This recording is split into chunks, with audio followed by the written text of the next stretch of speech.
Hello and good morning everyone. I welcome you all at Overs News Analysis. Today is 1st August 2023 and we are going to discuss important news and articles from The Hindu newspaper. So let's see what important news we got today to discuss. Before starting the video, for PDF join Telegram channel at Overs News Analysis. Link आपको description box में provided है. Make sure video को last तक देखें so that सारी important news आपकी यहाँ पर कवर हो. तो चलिए स्टार्ट करते हैं और देखते हैं आज हमें क्या क्या डिस्कस करना है. Now first article is given us complete breakdown of 6000 FIR supreme court to Manipur government.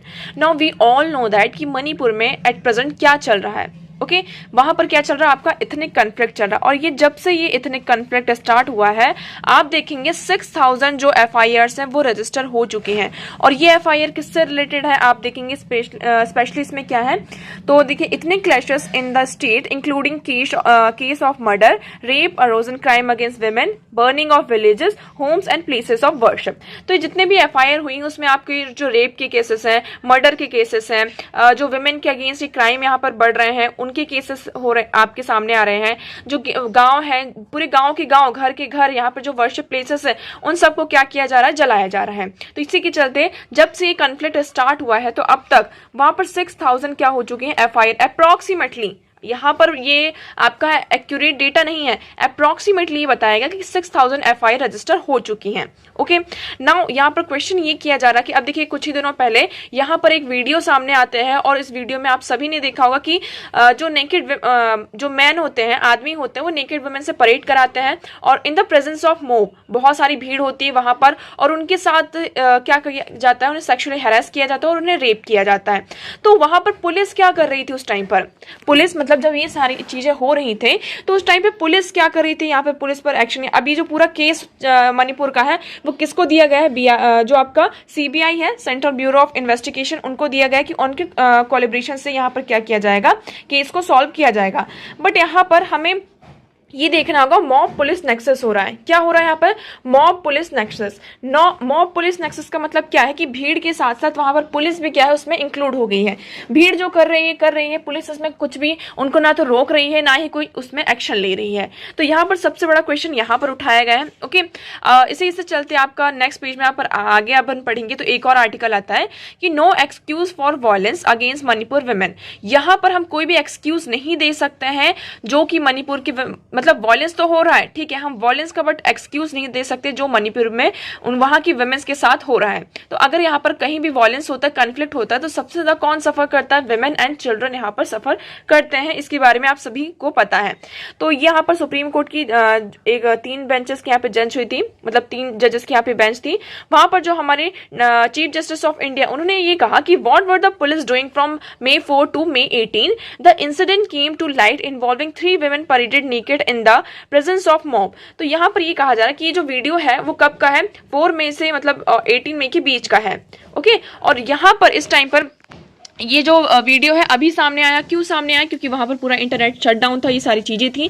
अब क्वेश्चन ये उठाया जा रहा है कि 4 मई से 18 मई के बीच में पुलिस क्या कर रही थी, क्योंकि यहाँ पे जो 3 विमेन को नेकेड परेड कराया गया है वो मॉब के सामने कराया गया है. At least 2 of them were raped. What were the police doing for 14 days. यहाँ पर पुलिस पर सबसे बड़ा क्वेश्चन उठाया जा रहा है कि ये सारी चीजें यहाँ पर हो रही हैं, यहाँ पर घर जलाए जा रहे हैं, विमेन के साथ इतना ज्यादा उन्हें असॉल्ट किया जा रहा है, उन्हें हैरेस किया जा रहा है, उनके साथ पब्लिकली आप सोच सकते हैं कि उनके साथ रेप किया जा रहा है. तो यहाँ पर पुलिस क्या कर रही है, सबसे बड़ा क्वेश्चन यहाँ पर ये उठाया गया है. ओके अब इसी के चलते क्या होता है कि जो हमारी नेशनल मीडिया होती है, आपकी पब्लिक नॉलेज रिपोर्ट होती है, उसमें ये सारी चीजें जितने भी केस होते हैं वो लिस्ट किए जाते हैं. ओके तो देखिए the supreme court has said sexual violence committed against women in Manipur can not be excused on the ground that crimes happened to women in other parts of the country too. तो यहाँ पर देखिए हम ऐसा नहीं कह रहे कि सिर्फ मणिपुर में ही क्या हो रहा है, अभी वुमेन के साथ यहाँ पर उन्हें सेक्सुअली हरास किया जा रहा है और उनके अगेंस्ट में क्राइम यहाँ पर हो रहे हैं.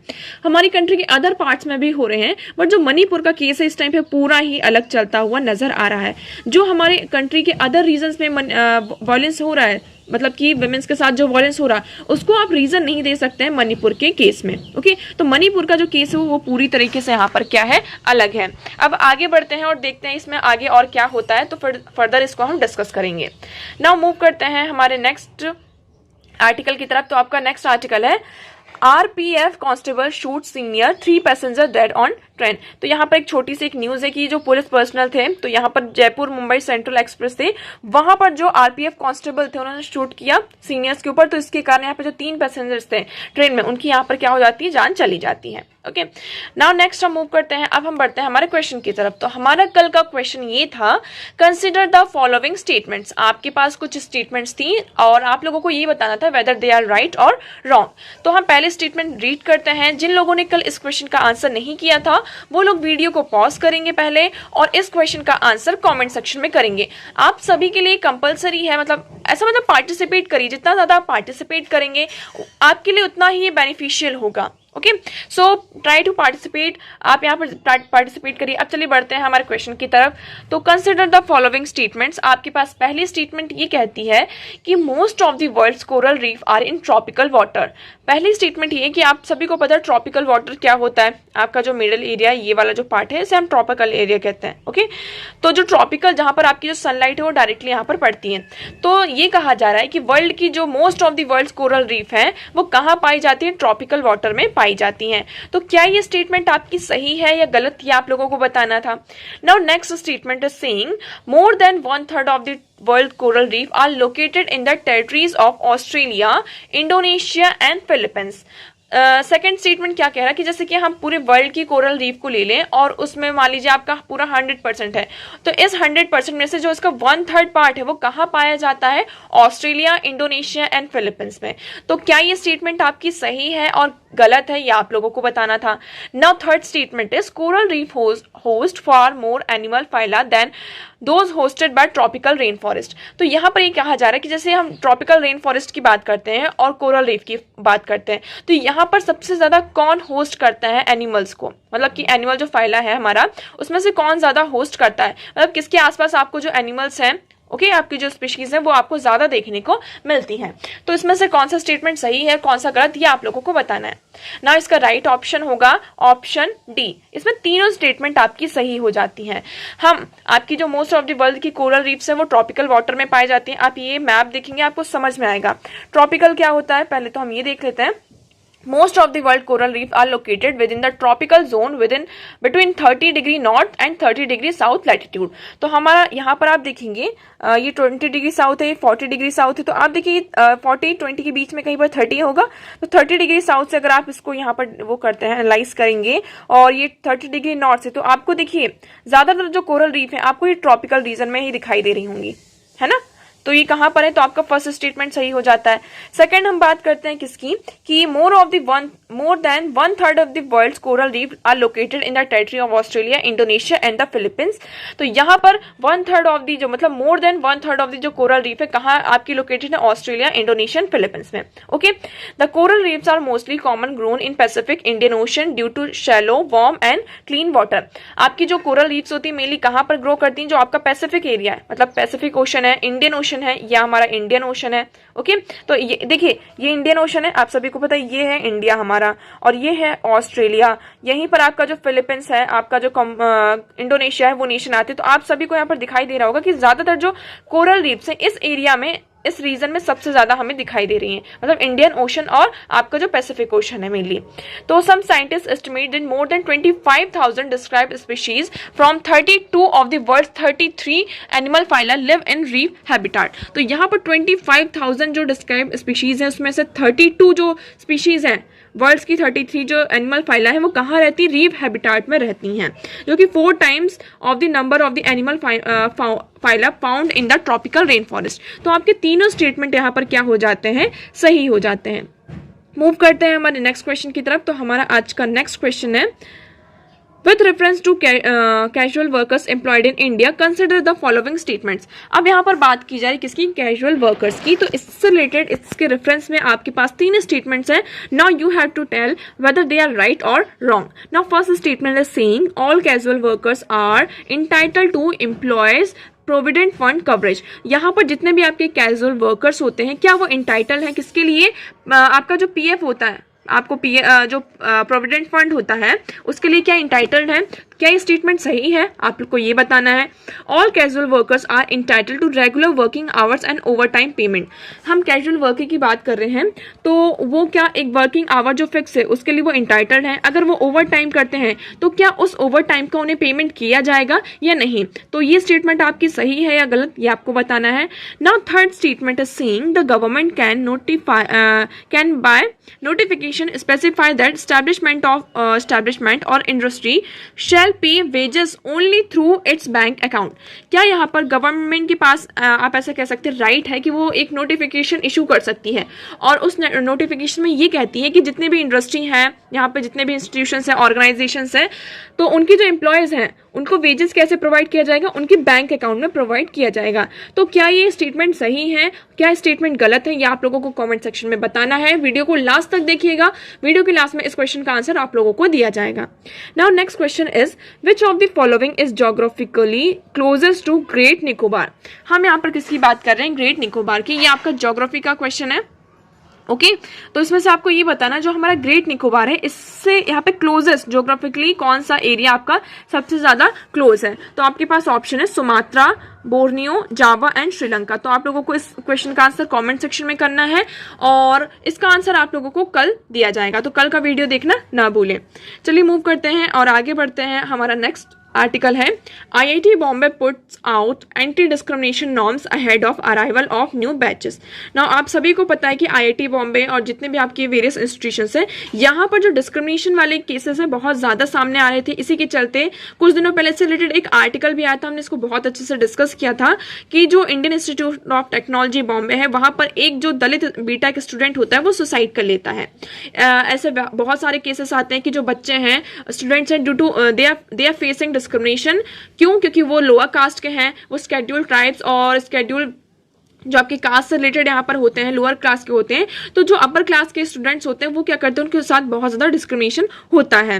तो इसी के चलते यहाँ पर आईआईटी बॉम्बे ने क्या किया है, आपका जो न्यू बैच है वो आने वाला है। तो न्यू बैच के आने से पहले यहाँ पर कुछ नॉर्म्स लेकर आई हैं कि हमें कैसे जिससे हम क्या कर सकें, ये जो डिस्क्रिमिनेशन हो रहा है उससे डील कर सकें। तो इसमें क्या क्या इंक्लूड है आप देखेंगे कि इसमें मेलिंग ये कहा जा रहा है कि जितने भी आपके जी and graduate aptitude GATE entry category suggested student bond over where they bond work from mutual interest prohibits the spreading casteism, sexist and hateful messages और जोक्स। तो यहाँ पर अगर उनकी कास्ट रिलेटेड कोई आप मैसेज स्पीच बोलते हैं, कोई बात बोलते हैं और उनके कास्ट रिलेटेड या फिर कोई हेटफुल मैसेज है, जोक है, तो इन सारी चीज़ों को क्या किया गया है, प्रोहिबिट किया गया है और इसी के अगेंस्ट में यहाँ पर नॉर्म्स को लेकर आया गया है। ओके मूव करते हैं हमारे नेक्स्ट आर्टिकल की तरफ।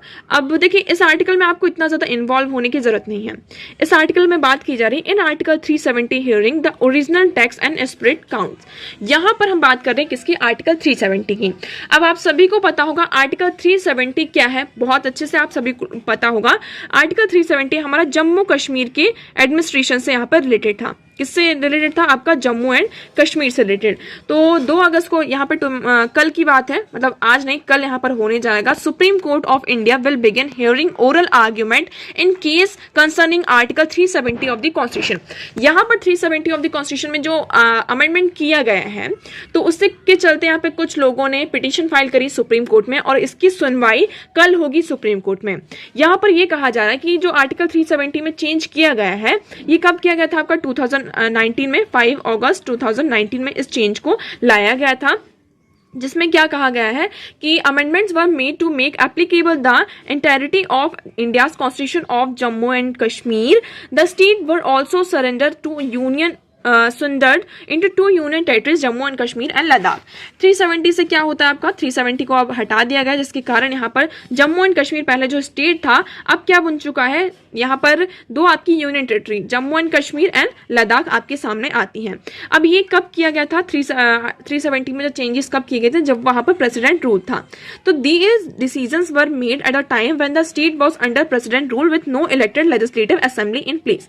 ये डिसीजन कब लिया गया था, जब जम्मू एंड कश्मीर में यहाँ पर प्रेसिडेंट रूल था, कोई भी वहां पर इलेक्टेड लेजिस्लेटिव असेंबली नहीं थी। तो तब उस मतलब आर्टिकल 370 में यहाँ पर चेंजेस किया गया था। अब यहाँ पे 370 की बात करते हैं तो हमारा जब कॉन्स्टिट्यूशन बना था, जब हमें इंडिपेंडेंस मिली थी 1947 में, जब तक हमारा यहाँ पर कॉन्स्टिट्यूशन नहीं बना था तब तक हमने क्या किया था, जो हमारा गवर्नमेंट ऑफ इंडिया एक्ट 1935 था उसे एज अ इंटरिम कॉन्स्टिट्यूशन यहाँ पे सर्व करवाया गया था कि जब तक यहाँ पर हमारा कॉन्स्टिट्यूशन हम अडॉप्ट नहीं कर लेते हैं तब तक जो आपका गवर्नमेंट ऑफ इंडिया एक्ट 1935 था उसने क्या किया था, इंटरिम कॉन्स्टिट्यूशन की तरह सर्व किया था।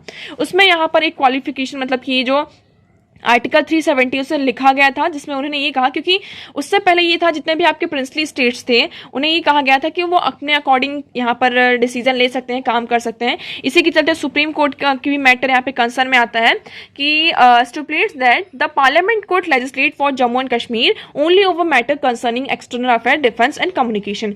यहाँ पर जो आपका गवर्नमेंट ऑफ इंडिया एक्ट 1935 है उसमें ये कहा गया था एक तरीके से कि जम्मू एंड कश्मीर में थोड़ा उसको एक स्पेशल स्टेटस प्रोवाइड किया गया था कि वो अपने मैटर्स में खुद ही यहाँ पर क्या कर सकते हैं, उसको लेजिस्लेट कर सकते हैं। बट यहाँ पर जब एक्सटर्नल अफेयर का, डिफेंस का या कम्युनिकेशन का कोई मैटर आता है तो उस केस पर यहाँ पर क्या करेगी, पार्लियामेंट यहाँ पर लेजिस्लेट करेगी। ओके, यहाँ पर ये सारी चीजें होती हैं ना। उसके बाद हम देखते हैं 1957 में यहाँ पर जम्मू एंड कश्मीर का कॉन्स्टिट्यूशन आता है और its constituent assembly was disbanded and replaced a legislative assembly. Article 370 however remained unaltered. अब देखिए हमारा कॉन्स्टिट्यूशन बनता है 1950 में, उसके बाद भी हमने क्या किया, जो आर्टिकल 370 था उसमें कोई चेंजेस नहीं किया गया। इसमें ये बताया जाता है कि its chief drafter Gopalaswami Ayyar has describe the state constituent assembly recommendation as mandate by clause 3 to article 370 as a condition president to afford at abrogating the provision. अब यहाँ पर 370 को क्या कर दिया गया है, एब्रोगेट कर दिया गया है। उसे क्यों एब्रोगेट किया है, वैसे तो इसमें कोई ऐसा प्रोविजन नहीं था कि उसे एब्रोगेट किया जाए, बट एक तरीके से आप देखेंगे बहुत ही अच्छे तरीके से यहाँ पर क्या किया गया है, पहले आर्टिकल 367 में चेंजेस किया गया है और उसके बाद यहाँ पर आर्टिकल 370 में चेंज किया गया है। तो 367 आपका आर्टिकल क्या कहता है, पहले हम 367 की बात करते हैं। तो president achieve by this adding a new clause to article 367 की पहले बात करते हैं। 367 में एक आपका जो क्लॉज है उसको चेंज किया गया है। पहले ये कैसा था, constituent assembly of the state, इसमें पहले था आर्टिकल 370 में कि constituent assembly of the state, उसको चेंज करके क्या कर दिया गया, legislative assembly of the state. आपको यहाँ पे चेंज समझ में आ रहा है, चेंज क्या हुआ है, पहले क्या था constituent assembly of the state, now उसे चेंज करके क्या कर दिया गया है, legislative assembly of the state. As a result the basic thrust of the article 370 was abrogated. इसी के चलते यहाँ पर क्या हो जाता है, जो आर्टिकल 370 का बेसिक थ्रस्ट होता है वो एब्रोगेट हो जाता है without complying with the precondition that Ayyangar thought obligatory. Okay, तो यहाँ पर बहुत ही अच्छे तरीके से हम देख रहे हैं कि क्या किया गया है, पावर को एक्सरसाइज किया गया है।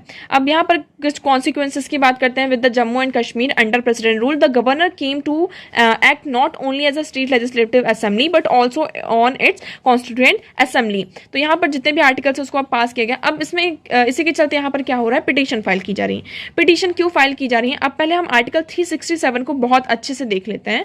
आर्टिकल 367 क्या है, article 367 of the Indian constitution serve as the interpretation.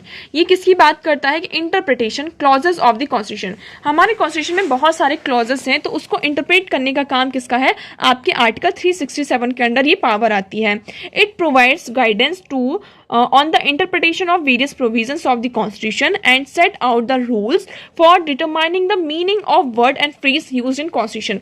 ये एक तरीके से हमें empower करता है, ये provide करता है। जैसे कि constitution में बहुत सारे provisions होते हैं, phrases होते हैं, words होते हैं, उसकी meaning को मतलब क्या करना है, हमें interpret करने का काम किसका होता है, आर्टिकल 367 का होता है।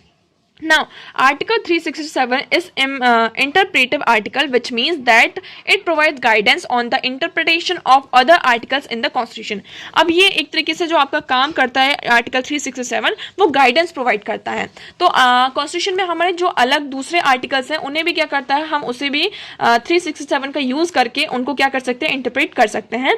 It often referred to in the case where there is a dispute about the meaning of the particular provision in the constitution. इसको कब कब हम रेफर करते हैं, मतलब इस आर्टिकल का यूज हम कब करते हैं, इसकी पावर को हम कब यूज किया जाता है, जब कॉन्स्टिट्यूशन में कोई पर्टिकुलर प्रोविजन है उसका मीनिंग समझ में नहीं आ रहा हो, उसी के चलते यहाँ पे डिस्प्यूट हो रहा हो, केस अराइज हो रहा हो, तो उस जगह पर यहाँ पर आर्टिकल 367 का यूज किया जाता है। आर्टिकल 367 जुडिशियल रिव्यू के लिए भी सब्जेक्टेड है।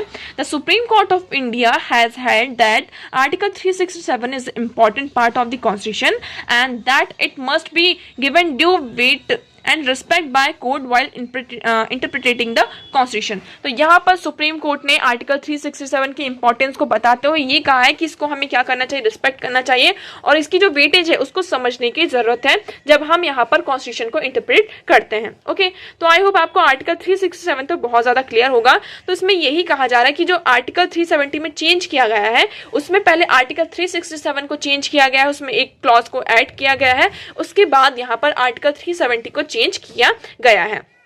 अब इसमें देखिए आपको इतना ज्यादा इन्वॉल्व होने की जरूरत नहीं, इसमें सिर्फ यही कहा जा रहा है कि एक तरीके से जो पिटिशनर यहाँ पर आर्ग्यूमेंट ये दे रहे हैं कि रिप्रेजेंटेटिव डेमोक्रेसी का मतलब कि हमारी जो रिप्रेजेंटेटिव बेसिक फीचर क्या है हमारी रिप्रेजेंटेटिव डेमोक्रेसी का, हमारा कॉन्स्टिट्यूशन है। Any interpretation of the constitution must strive they say towards enhancing this value. What is more, even the framers of Article 370 they add what the view that the overriding of the provision can only be done through the procedure completed in the clause 3 that is with the consent of the state constituent assembly.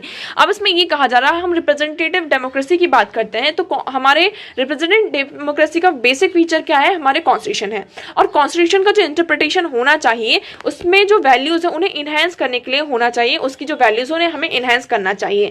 But अगर हम बात करते हैं article 370 की, उसमें ऐसा कुछ भी नहीं किया गया है। अगर आपको आर्टिकल 370 में चेंज करना ही था तो उससे पहले आपकी जो स्टेट कॉन्स्टिट्यूएंट असेंबली थे उससे यहाँ पर वहां पर एक इलेक्टेड गवर्नमेंट आ जानी चाहिए थी, उसके बाद उनके साथ क्या करना चाहिए, आपको डिस्कशन करना चाहिए, देन आप क्या कर सकते थे, आर्टिकल 370 को ओवरराइड कर सकते थे। बट ऐसा कुछ भी नहीं किया गया। यहाँ पर आप देखते हैं once the assembly is to disbanded the option ceases to exist. जब यहाँ पर असेंबली नहीं थी, आपकी जो कॉन्स्टिट्यूएंट असेंबली नहीं थी, तब क्या किया गया, जो आर्टिकल 370 से यहाँ पर उसमें चेंजेस किए गए। ओके, तो आई होप आपको ये आर्टिकल यहाँ पे क्लियर होगा। अब फर्दर हम देखते हैं इसमें क्या निकल कर सामने आता है।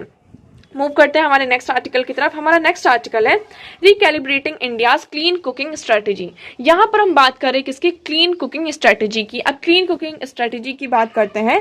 Over the last 15 years the government of India has attempt to replicate the success that liquefied petroleum gas adoption has seen in urban household in poorer and local house. अब देखिए हम बात कर रहे हैं किसकी, क्लीन कुकिंग की। Clean cooking का मतलब है कि हम पहले क्या करते थे, आप अगर ट्रेडिशनली देखेंगे तो यहाँ पर चूल्हा का यूज किया जाता था, फॉसिल फ्यूल्स का यूज किया जाता था, लकड़ी वगैरह इनका यूज किया जाता था खाना बनाने के लिए, है ना। हम चूल्हा वगैरह इन सारी चीजों को यूज करते थे। इससे क्या होता था, आपका जो गैस है, स्मोक है, इसका एमिशन बहुत ज्यादा होता था और इसी के चलते आपका जो पॉल्यूशन है वो भी यहाँ पर, एयर पॉल्यूशन यहाँ पर बढ़ता जाता और साथ साथ इसके साथ जो कार्बन का एमिशन है वो भी यहाँ पर क्या हो रहा था, इंक्रीज हो रहा था। अब इन सारी चीजों को रोकने के लिए हमने क्या किया, जो लिक्विफाइड गैस है, आपकी लिक्विफाइड पेट्रोलियम गैस है, जो एलपीजी सिलेंडर्स है, उसको प्रोवाइड करना स्टार्ट किया। क्या हम क्या करेंगे, इसका यूज करेंगे। तो एक तरीके से किसकी तरफ जब बढ़ रहे हैं, हम क्लीन कुकिंग स्ट्रेटेजी की तरफ बढ़ रहे हैं। तो यहाँ पर आपकी जो वेरियस योजनाएं लॉन्च की जाती है, जैसे कि ग्रामीण वितरक योजना 2009 में इसको लॉन्च किया जाता है, जिसके कारण हमें यहाँ पर क्या दिखता है, rural distribution base from 18% to 60% of the total LPG distribute. यहाँ पर हम क्या किया जाता है, जो एलपीजी सिलेंडर्स उसको डिस्ट्रीब्यूट किया जाता है। उसके बाद आप देखेंगे द एम्बिशियस प्रधानमंत्री उज्ज्वला योजना। आप उज्ज्वला योजना के बारे में यहाँ पे आप सभी को पता होगा। तो इसमें यहाँ पर 2016 में पूरा डेटा आता है, 9.5 करोड़ जो हाउस होल्ड है वहां पर क्या किया जाता है, आपका एलपीजी कनेक्शन प्रोवाइड किया जाता है। तो यहाँ पर जो एक तरीके से यूनिवर्सल कवरेज की हम बात कर रहे हैं। बट फिर धीरे धीरे यहाँ पर हम देखते हैं कि जो इसका ऑपरेशन है with the near universal coverage of LPG this is nothing short in administrative and operation miracle. तो हमने यहाँ पर इस योजना के थ्रू एलपीजी सिलेंडर तो प्रोवाइड कर दिया, बट उसका यूज कितना ज्यादा हो रहा है, क्या लोग उसे रिफिल करवा रहे हैं या नहीं करवा रहे हैं, क्योंकि इसको रिफिल करने में भी चार्जेस लगते हैं, कॉस्ट लगते हैं। तो यहाँ पर गवर्नमेंट क्या करती है, सब्सिडी प्रोवाइड करती है। अब बट यहाँ पर हम क्या देखने को मिल रहा है कि जो गैस हम कहाँ से मंगाते हैं, आपकी जो नेचुरल गैस है, पेट्रोलियम गैस है, तो जब से रशिया यूक्रेन वॉर चला है तो यहाँ पर जो सब्सिडी प्रोवाइड की जा रही थी उसको यहाँ पर हटा लिया गया। इवन कोविड-19 के टाइम पर भी आप देखेंगे जो ये सब्सिडी प्रोवाइड की जा रही थी, देखिए in 2020 with the onset of कोविड-19 subsidy for LPG consumption was withdrawn for all consumers. यहाँ पर जो सब्सिडी प्रोवाइड की जा रही थी उसको यहाँ पर हटा दिया गया ना। उसके बाद फिर 2021 में जब सब्सिडी हटा दिया गया तो लोग क्या करने लगे, क्या उससे रिफिल करवाएंगे? नहीं, वो तो ट्रेडिशनली मेथड की तरफ यहाँ पर मूव ऑन करेंगे। फिर हम क्या देखते हैं 2021 में यहाँ पर जो 3 फ्री सिलेंडर्स थे वो प्रोवाइड किए जाने लगे। किसके थ्रू? प्रधानमंत्री गरीब कल्याण योजना का एज अ पार्ट था। उसमें यहाँ पर जो कंज्यूमर्स थे उन्हें यहाँ पर फ्री सिलेंडर प्रोवाइड किया जा रहा। इससे फिर से जो सिलेंडर है उसका यहाँ पर लेवल यहाँ पर इंक्रीज होता है। 5.55 सिलेंडर्स यहाँ पर एक्टिव कनेक्शंस थे। अब देखिए यहाँ पर बात की जा रही थी कि हमें क्या करना है, 24 जो करोड़ फ्री सिलेंडर्स हैं उन्हें अवेलेबल थे, बट उसमें से सिर्फ 14.1 करोड़ जो एक्चुअली यहाँ पर लोगों ने क्या किया, उसे कंज्यूम किया। फर्दर हमने फिर देखा कि लोग यहाँ पर रिफिल नहीं करवा रहे थे, तो हमने यहाँ पर क्या किया 2022 में 200 रुपीज का क्या करने लगे, सब्सिडी प्रोवाइड करने लगे। मान लीजिए आपकी जो गैस सिलेंडर है वो 1000 रुपीज में यहाँ पर फिल हो रही है, तो उसमें आपको 200 सब्सिडी प्रोवाइड किया जाता था। आपके बैंक अकाउंट में 200 रुपीज आपको रिटर्न मिल जाते थे, तो टोटल आपको 800 रुपीज का क्या पड़ता था, यहाँ पे गैस सिलेंडर पड़ता था। ठीक है, तो यहाँ पर इसकी बात की जा रही है। अब देखिए हम इतने ज्यादा एफर्ट्स ले रहे हैं, बट स्टिल हम क्या देख रहे हैं कि despite significant efforts home delivery and distribution channel issues remain more budgetary outlay will needed for subsidies to entice the poor of consume LPG and avail its health benefits। अब इसमें ये हमें बहुत सारे चैलेंजेस फेस करने पड़ रहे हैं। सबसे पहले कि क्या है, जैसे जैसे कि आपका रशिया यूक्रेन वॉर चल रहा है, नेचुरल गैस जो है आपकी जो फॉसिल फ्यूल्स का जो प्राइस है वो बहुत ज्यादा हाई हो रहा है, तो इसका जो एक तरीके से जो बर्डन है किसके ऊपर आ रहा है, आपकी गवर्नमेंट के ऊपर आ रहा है। इसी के चलते ये कहा जा रहा है कि हमें क्या करना होगा, कुछ अल्टरनेटिव्स की तरफ यहाँ पर बढ़ना होगा। अल्टरनेटिव्स क्या क्या हो सकते हैं आपके? अल्टरनेटिव्स की अगर हम बात करते हैं तो हम यहाँ पर अब इलेक्ट्रिक क्या कर सकते हैं, ई चूल्हास को लेकर आ सकते हैं। क्या कर सकते हैं हम यहाँ पर, हम जो आपके इलेक्ट्रिक अप्लायंसेस हैं अर्बन, स्पेशली हम बात करते हैं अर्बन एरियाज में, तो 10% जो हाउस होल्ड्स हैं वहाँ पे ऑलरेडी जो इलेक्ट्रिक अप्लायंसेस उसका यूज़ यहाँ पर स्टार्ट हो चुका है, बट रूरल एरिया में अभी यहाँ पे जो बड़ा ट्रांजिशन है इतनी जल्दी नहीं हो पाएगा। तो हम यहाँ पर ये सपोर्ट कर रहे हैं कि हम इवन अर्बन एरिया के साथ साथ जो रूरल एरिया में भी हम क्या कर रहे हैं, पावर का जो डिस्ट्रीब्यूशन है, पहले तो हमें रूरल एरिया में पावर डिस्ट्रीब्यूशन लेकर आना होगा, मतलब कि हर घर में क्या हो, इलेक्ट्रिसिटी हो। तभी हम क्या कर सकते हैं, जो हम इलेक्ट्रिक कुकिंग की बात कर रहे हैं, हमें क्या करना चाहिए, जो इलेक्ट्रिक कुकिंग है उसे सपोर्ट करना चाहिए, और जो एडवांस टेक्नोलॉजी आ रही है उसको भी एक्सटेंड करने की जरूरत है। तभी हम क्या कर सकते हैं, जो हमारा ये क्लीन कुकिंग जो कार्बन मार्केट है, हम जो ये मोनेटाइज करना चाहते हैं, और जो that debate needs to move to LPG subsidy alone to financing business model that value India's clean cooking transition for its climate and clean air benefits through the bucket for solution। तो यहाँ पर हम किसकी तरफ बढ़ रहे हैं, आपकी इलेक्ट्रिक कुकिंग की तरफ अब बढ़ रहे हैं। अब पहले LPG चूल्हा था, चूल्हे से आपका LPG आता है, और LPG से हम किसकी तरफ बढ़ रहे हैं, इलेक्ट्रिक कुकिंग की तरफ, ई कुकिंग की तरफ बढ़ रहे हैं। तो देखिए चूल्हे से क्या होता है, आपका कार्बन का एमिशन होता है। LPG की अगर हम बात करते हैं तो आपका जो इसमें क्या होता है, आपकी लिक्विफाइड पेट्रोलियम गैस होती है, तो वो हम आपके इंडिया में तो होता नहीं है, हमें उसे क्या करना पड़ता है, आपको इंपोर्ट करना पड़ता है। इंपोर्ट का करना पड़ता है, इससे क्या होता है, आपका जो फिजिकल डेफिशिएंट है, आपका जो बैलेंस ऑफ पेमेंट है, उसमें यहाँ पर चेंजेस देखने को मिलते हैं। इसलिए हमने अब क्या कहा कि हम क्या करते हैं, इलेक्ट्रिक कुकिंग की बात करते हैं। अब ये ट्रांजिशन देखिए इतनी जल्दी नहीं हो सकेगा, बट स्टिल हम क्या कर सकते हैं, इसमें पार्टिसिपेट करके इसे और ज़्यादा प्रमोट किया जा सकता है। मूव करते हैं हमारे नेक्स्ट आर्टिकल की तरफ। तो हमारा नेक्स्ट आर्टिकल है द डिबेट ऑन डेटा। यहाँ पर डेटा के ऊपर डिबेट हो रहा। कौन सा डेटा, जो आप सभी को पता है यहाँ पे इंडिया का स्टैटिकल सिस्टम है, जो हमारा सोशल इकोनॉमिक डेटा यहाँ पर जनरेट होता है, तो उसके ऊपर यहाँ पर डिबेट की जा रही है। अब यहाँ पर आप सभी को पता है कि हमने अभी क्या किया है, एक कमेटी को बनाया है जो आपका एनएसओ का डेटा और जितने भी पूरा डेटा होगा उसको क्या करेगी, एग्जामिन करेगी, और उसके चलते अगर कोई भी डेटा के बीच में गैप आता है तो उसको रिफिल किया जाएगा। यहाँ पर एडवाइस प्रोवाइड किया जाएगा कमेटी के द्वारा, है ना। हमारी कमेटी क्या है, आप लोग कमेंट सेक्शन में बताएंगे उस कमेटी का नाम क्या है। अब यहाँ पर कुछ इश्यूज आ रहे हैं, 3 इश्यूज की इसमें बात की गई है। पहले इशू ये आती है कि 3 points emerging from this debate warranty scrutiny. The first is the quality and credibility of data. यहाँ पर हम जब कोई भी सर्वे किया जाता है, उसमें से डेटा कलेक्ट किया जाता है, तो वो डेटा की जो क्वालिटी है और उस क्रेडिबिलिटी पर यहाँ पर क्वेश्चन उठाया जाता है, क्योंकि उसी डेटा की बेसिस पर क्या होता है, आपकी पॉलिसी मेकिंग होती है, फिर रिसर्च की जाती है। तो जब तक हमारे पास एक एक्यूरेट क्वालिटी वाला डेटा नहीं होगा, क्रेडिबल डेटा नहीं होगा, तब तक हम यहाँ पर क्या इंश्योर कर सकते हैं कि आपकी जो इंफॉर्मेशन है, हम यहाँ पे कोई किसी पर्टिकुलर एरिया में रिसर्च कर रहे हैं तो उस रिसर्च को हम कर पाएंगे। तो सबसे पहला कंसर्न ये आता है। दूसरे कंसर्न की बात करते हैं। देखिए, this data also at economic research. ये जो डेटा होता है, हमारी जो इकोनॉमिक रिसर्च होती है, सर्वे होता है, हाउस होल्ड सर्वे होता है, हम हाउस होल्ड सर्वे कर रहे हैं, उससे आपका डेटा निकल कर आया। अब जो डेटा निकल कर आया उस बेसिस पर क्या होता है, आपकी जो इकोनॉमिक रिसर्च है वो होती है, यहाँ पे पॉलिसी फॉर्मुलेशन होता है, पॉलिसी मेकिंग होती है। तो इस पर क्या देखने को मिल सकता है, हमारा इंपैक्ट देखने को मिल सकता है। तो पहला क्वेश्चन क्या है, हमारा जो डेटा हो कितना एक्यूरेट है, कितना क्रेडिबल है, कितना यहाँ पर क्वालिटी वाला आपका डेटा सामने निकल कर आता है। नेक्स्ट हमारी जो प्रॉब्लम है, नेक्स्ट इशू क्या है आपका, कि देयर आर मल्टीपल एजेंसीज।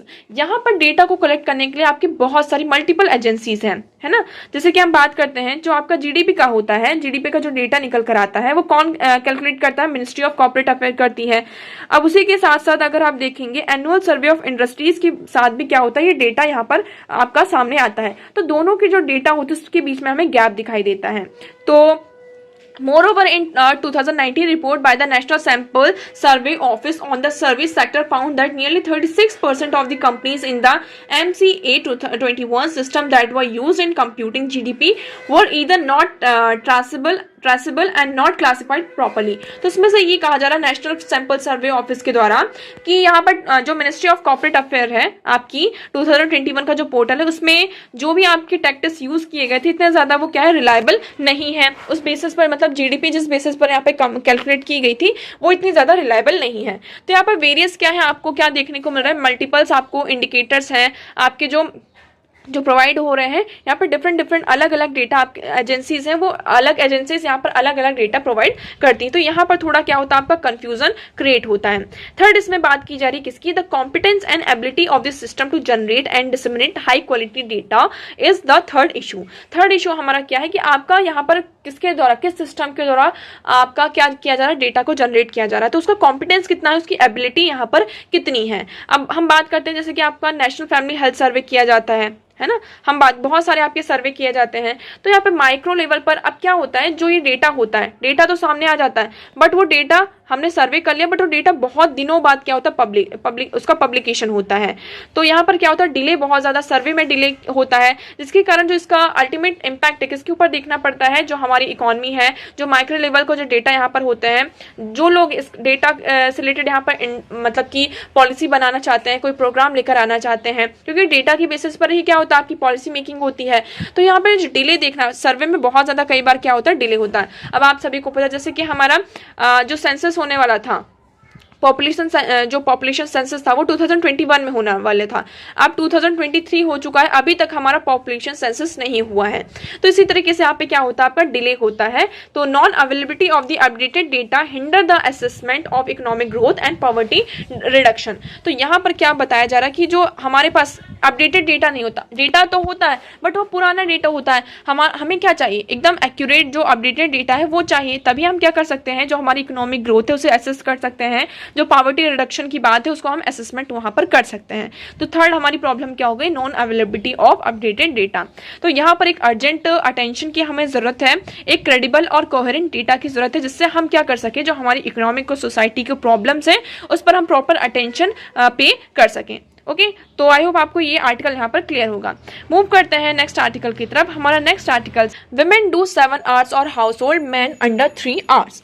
यहाँ पर आपके तमिलनाडु की बात की जा रही है कि तमिलनाडु ने क्या किया है, एक कैंप फैसिलिटेट किया है। उस कैंप का नाम है कि उसमें क्या करना होगा कि जितनी भी लॉन्च किया है, देखिए इन जुलाई 24 Tamil Nadu government launch camp to facilitate the registration of applications for the Kailanagar Maligarai Urmilai Thorai Tintam a women's basic income scheme। यहाँ पर women's की basic income scheme के बारे में बताया जा रहा है। अब इसमें ये कहा जा रहा है कि अगर हम women की बात करते हैं तो women घर का सारा काम करती हैं। अगर हम उनके हाउस वर्क को अगर हम कैलकुलेट करते हैं तो वो दिन में 7 से 8 घंटे तक काम करती हैं। और मैन की अगर हम बात करते हैं आदमियों की, तो उनका कितना होता है, 3 घंटे होता है। कई बार क्या होता है, जो आदमी होते हैं उनको तो उनकी जो इकोनॉमिक एक्टिविटीज है उससे यहाँ पर उन्हें छुट्टी भी मिल जाती है ना, बट वुमेन को ऐसा कभी भी नहीं होता है। वो घर की सारी कुकिंग करती हैं, क्लीनिंग, कुकिंग से लेकर बच्चे को संभालना सारे काम करती हैं।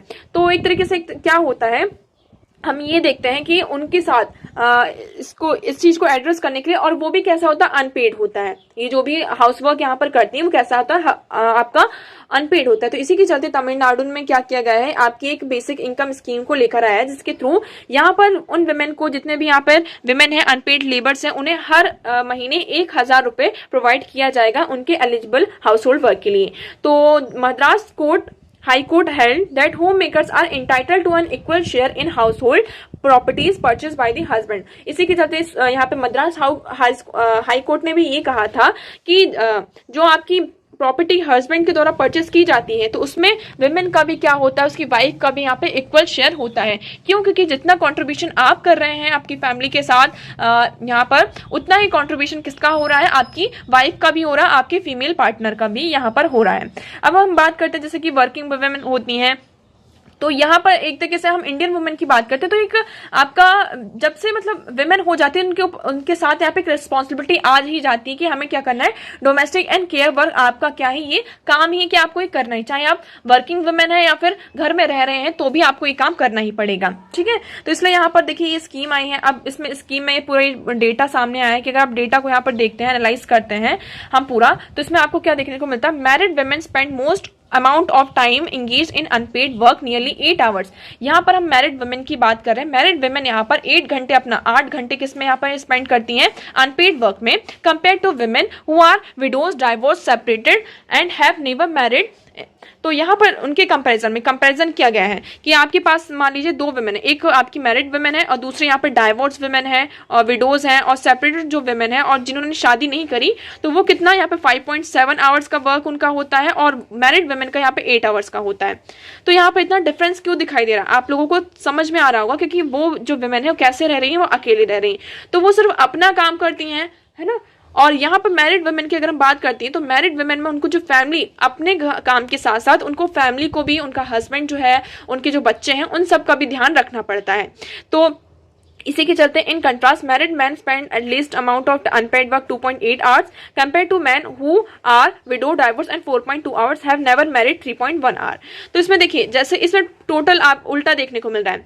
तो यहाँ पर हम वुमेन की अगर बात करते हैं तो आपकी जो डाइवोर्स वुमेन होती हैं, आपकी जो मान लीजिए सिंगल वुमेन है, तो उन्हें यहाँ पर कम टाइम स्पेंड करना पड़ता है ना, अनपेड वर्क में। और अगर हम मैन की बात करते हैं तो मैन को यहाँ पे ज्यादा टाइम स्पेंड करना पड़ता है। अगर कोई सिंगल मैन है तो यहाँ पर उन्हें कम टाइम स्पेंड करना पड़ता है। तो इसी के चलते यहाँ पर तमिलनाडु की जो गवर्नमेंट है वो स्कीम लेकर आए, जिसमें वो क्या करेंगे, जितनी भी यहाँ पे आपकी अनपेड विमेन है उन्हें 1,000 रुपए उन्हें यहाँ पे प्रोवाइड किया जाएगा। ओके, मूव करते हैं अब हमारे नेक्स्ट आर्टिकल की तरफ। तो हमारा नेक्स्ट आर्टिकल है ISRO successfully put Chandrayaan 3 in trance lunar orbit. अब यहाँ पर आप सभी को पता है आपका चंद्रयान 3 मिशन चल रहा है। तो Chandrayaan 3 completed its orbit around the earth. तो यहाँ पर जो अर्थ आप सभी को पता है, ये अर्थ है मान लीजिए और ये हमारा मून है। तो अर्थ का ये जो ऑर्बिट है, तो इस ऑर्बिट को यहाँ पर चंद्रयान 3 ने क्या किया है, कंप्लीट कर लिया है। अब जो आपका चंद्रयान 3 है वो कहाँ पहुंच गया है, मून के ऑर्बिट में यहाँ पर पहुंच गया है।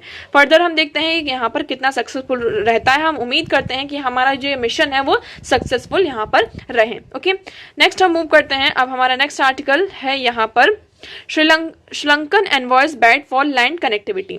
अब यहाँ पर आप सभी को पता है कि जुलाई में क्या हुई थी, हमारी श्रीलंका जो प्रेसिडेंट थे वो यहाँ पर इंडिया में आए थे और यहाँ पर वेरियस एंगेजमेंट आपको देखने को मिलता है। तो इसी के चलते आप देखेंगे जो कनेक्टिविटी है इसको बढ़ाने की बात की जा रही है कि हमें क्या करना होगा, इंडिया के साथ हमारी कनेक्टिविटी को और ज्यादा एंगेज करना होगा, बढ़ाना होगा। इसी के चलते यहाँ पर जो चैनल टनल है उसको फॉर्म करने की बात की जा रही है from the UK to Europe as a possible future initiative है हमारा। यहाँ पर वेरियस एरिया में आपका जो इकोनॉमिक पार्टनरशिप विजन था इसको अनवील किया गया है, जिसमें हमने ये कहा कि एनर्जी ट्रेड होगा, हमारा मैरीटाइम एयर एनर्जी ट्रेड किया जाएगा, पीपल टू पीपल कनेक्टिविटी को एस्टैब्लिश किया जाएगा। High commissioner Milinda Roganda said Sri Lankan hopes of benefiting from India's economic growth coming out of its current economic crisis। तो यहाँ पर जैसे जैसे इंडिया की ग्रोथ हो रही है उसका जो बेनिफिट है वो श्रीलंकन इकोनॉमी को भी यहाँ पर मिल रहा है। ठीक है, उसी के चलते हमने यहाँ पर कहा कि हम इसी के चलते यहाँ पर हमने क्या किया, जो ब्रिजेस हैं, पाइपलाइंस है, इलेक्ट्रिक ट्रांसमिशन लाइन है, लैंडिंग इंफ्रास्ट्रक्चर यहाँ पर हमने इंडिया में ट्रेवल करने के लिए उसको हमने क्या किया, इंक्रीज यहाँ पर किया है। तो हम क्या करना चाहते हैं, हमारी जो लैंड कनेक्टिविटी है उसको यहाँ पर इनहेंस करने की बात की जा रही है। नेक्स्ट हम मूव करते हैं, हमारा नेक्स्ट नेक्स्ट आर्टिकल है यहाँ पे, probe to cheetah death points to natural causes. यहाँ पर देखिए, अभी आप सभी को पता है चीता, जो यहाँ पर चीता रीइंट्रोडक्शन प्रोग्राम था आपका, जिसमें हमने नामीबिया से 8 और साउथ अफ्रीका से 12 चीता को बुलाया था। टोटल यहाँ पे 20 चीतास को लेकर आया गया था। ओके, अब हम चीता की बात करते हैं तो उसमें से जो आपके 8 चीता से उनकी क्या हो चुकी है, डेथ हो चुकी है। और इनका जो डेथ का कॉज बताया जा रहा है वो नेचुरल कॉज बताया जा रहा है। और क्योंकि ये जो डेथ हुई थी इसमें सुप्रीम कोर्ट ने ये कहा था कि बहुत ही मतलब कि ये गुड पिक्चर को प्रिडिक्ट नहीं कर रहा है ना। ये जो हम अगर बात करते हैं तो ये कोई हमारी गुड पिक्चर को यहाँ पे शो नहीं कर रहा है, जो चीता की डेथ हो रही। तो इसमें सेंटर को क्या करना चाहिए, इसे फिर से देखना चाहिए कि क्या हमने यहाँ पर कोनो नेशनल पार्क में चीता को रीइंट्रोड्यूस करके सही किया है या नहीं किया है। तो देखिए सेंटर ने इसमें ये कहा है कि जो चीता की यहाँ पे डेथ हो रही है वो नेचुरल कॉजेस के थ्रू हो रही है, क्योंकि चीता जो होते हैं, ये जो बिग कैट्स हैं, इनकी जो सर्वाइवल है, अगर हम इनकी सर्वाइवल की बात करते हैं वो 50% है। तो यहाँ पर नेचुरल कॉज है, ना कि कोई आपकी एंथ्रोपोजेनिक एक्टिविटी जैसे कि रोड एक्सीडेंट हो रहा है, इन सारी चीज़ों के कारण नहीं हुई है। तो इसमें आप देखिए फर्दर देखते हैं कि इसमें क्या एक्शन लिए जाते हैं कि हम किस तरीके से चीता को जो नेचुरल कॉजेस के दौरान इनकी डेथ हो रही है उसको हम कैसे रोक सकते हैं। El Nino effect will suppress rainfall in the second half of the monsoon says IMD। आपका जो इंडियन मेट्रोलॉजिकल डिपार्टमेंट है उन्होंने ये कहा है कि अल नीनो का अब इफेक्ट हमें हमारा जो second half of the monsoon है उसमें देखने को मिल सकता है। अब ये क्या करेगा, जो हमारी रेनफॉल है उसे सप्रेस कर देगा। ओके, तो देखिए हमारे आर्टिकल्स और न्यूज यहीं पर खत्म होती हैं। अब हम बढ़ते हैं हमारे क्वेश्चन की तरफ। तो हमारा क्वेश्चन था आज का, okay, with reference to casual workers employed in India consider the following statement. आपको इसमें से ये बताना था कि जो कैजुअल वर्कर्स इंडिया में एम्प्लॉयड हैं उनसे उनके रेफरेंस में आपका क्या स्टेटमेंट यहाँ पर सही होता है और कौन सा स्टेटमेंट गलत होता है। तो देखिए इसका सही ऑप्शन क्या होना चाहिए आप लोग बताएंगे। तो देखिए इसका राइट ऑप्शन हो जाता है option D, casual workers are entitle to employees provident fund. हाँ, आप सभी को पता होगा कि चाहे आप पब्लिक यहाँ पर फॉर्मल सेक्टर में काम करते हैं या फिर इनफॉर्मल सेक्टर में, आपका जो प्रोविडेंट फंड का जो कवरेज है एम्प्लॉयज का, वो उसके लिए क्या होते हैं, इंटाइटल्ड होते हैं। Okay, all casual workers are entitled to regular working hours and over time payment. तो देखिए आप जब ओवर टाइम करते हैं तो उसका आपका ओवर टाइम का पेमेंट भी आपको दिया जाता है और आपको जो वर्किंग आवर्स है वो भी क्या है, यहाँ पर इंटाइटल है। The government can by notification specify that the establishment और industry shell pay wages only through it's bank account. तो ये भी क्या कर सकती है, गवर्नमेंट ऐसा कर सकती है। तो आपके तीनों ऑप्शन यहाँ पर क्या हो जाते हैं, सही हो जाते हैं। अब आप देख सकते हैं इसका एक्सप्लेनेशन सुप्रीम कोर्ट ने पहला हम देखते हैं, as casual worker is a worker of a temporary employment contract with generally limited entitlements to benefit and little और नो सिक्योरिटी ऑफ एम्प्लॉयमेंट। तो यहाँ पर क्या होते हैं, जो आपके कैजुअल वर्कर्स होते हैं उसमें एक तरीके से कोई आपका बेनिफिट होता है, कोई सिक्योरिटी एम्प्लॉयमेंट का सिक्योरिटी नहीं होता है, इसलिए उन्हें यहाँ पर पीएफ के लिए क्या किया जाता है, इंटाइटल किया जाता है। Okay, casual workers should have all those right that are enjoyable by regular workers. आपके जो कैजुअल वर्कर्स होते हैं तो उन्हें भी जो आपके रेगुलर वर्कर्स को राइट यहाँ पर प्रोवाइड किया जाता है वो कैजुअल वर्क को भी यहाँ पर प्रोवाइड किया जाता है। Employees in India are entitled for regular working hours and over time payment according to minimum wage rule 1950। यहाँ पर जब आप ओवर टाइम करते हैं तो आपको ओवर टाइम का भी आप क्या है, आपको पेमेंट मिलेगी। ये किसके थ्रू होता है, according to minimum wage rule 1950 के थ्रू इस आपको यहाँ पर दिया जाता है। तो देखिए the payment of ways amendment act आपका 2017 में आता है, जिसमें गवर्नमेंट ने ये स्पेसिफाई किया था that the employer of any industrial और other establishment shall pay wages to every employees only by cheque और by crediting wages in the bank account. तो देखिए 2017 में हमें थर्ड स्टेटमेंट की बात करें तो यहाँ पर स्टेटमेंट ने गवर्नमेंट ने ये स्पेसिफाई किया था कि जितने भी आपके इंडस्ट्रियल एम्प्लॉयर्स हैं तो उन्हें आप क्या करेंगे, चेक में यहाँ पे पेमेंट करेंगे या फिर उनके बैंक अकाउंट में डायरेक्ट यहाँ पे वेजेस को क्रेडिट किया जाएगा। तो इसमें से आपके जो तीनों ऑप्शन है क्या हो जाते हैं, सही हो जाते हैं। ओके, सो आई होप आपको अब सारी चीजें क्लियर होंगी, मैं उम्मीद करती हूँ। अगर आपको कोई भी डाउट लगता है किसी भी चीज से रिलेटेड तो आप कॉमेंट सेक्शन में यहाँ पर पूछ सकते हैं। So that's for all today. Video कैसा लगा कमेंट सेक्शन में जरूर बताइएगा और वीडियो को प्लीज लाइक करना एंड चैनल को सब्सक्राइब करना और दोस्तों के साथ इसे शेयर करना ना भूलें। तो आज के लिए इतना ही। Thank you so much for discussion.